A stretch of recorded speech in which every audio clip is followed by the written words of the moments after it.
Same thing. Proof that electromagnetic waves are not constrained to your skull. That has lots of implications which I won't even begin to get into, but electromagnetic waves are a really important aspect of your brain function. You're going to get to understand them really well today.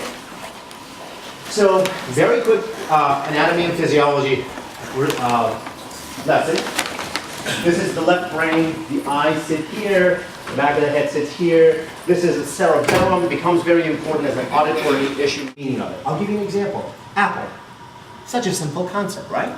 But you've got to put together a lot of information about how it looks, how it tastes, what it is, who gave it to you, how old were you when you had your first sour apple.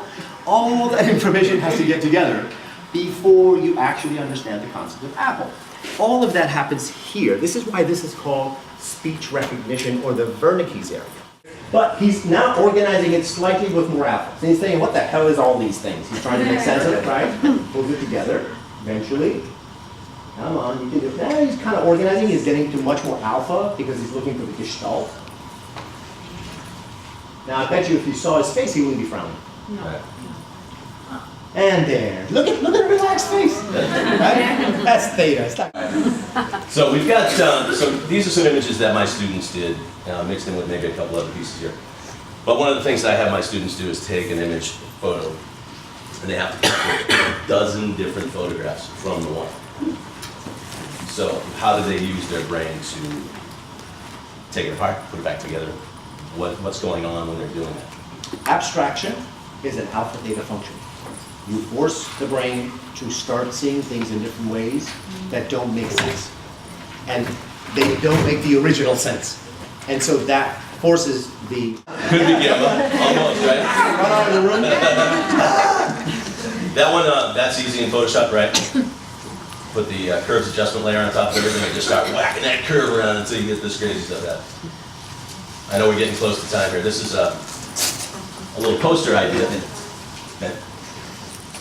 Facial recognition goes along with animals too, and they evoke a lot of emotions. And every time you have emotions, you're actually dealing, except for anxiety, you're dealing with a lot of alpha theta. And dogs in particular give us a lot of alpha theta, unless you're bitten by them.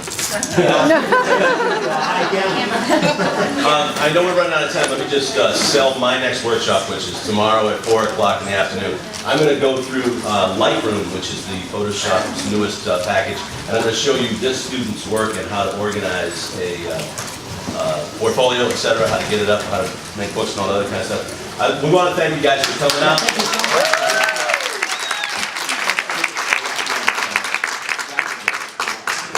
Are you gonna? Oh, let me put I'll put the address up again.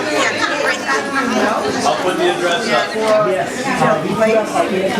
going to put up the email for Dr. Afshar. Just send me an email saying you're here and you want my notes, and I can send you the slides. You're welcome. Thanks, guys. Thanks for coming out. Here's Foad, email, anyone's interested. FAS. I went to Harvard in California. Guys, good to see you. Okay, I'll have you when we get back. You can't imagine A lot of fun. I don't have time FASHAR. to email me. Okay. I'll be happy to send you information and send you my slides.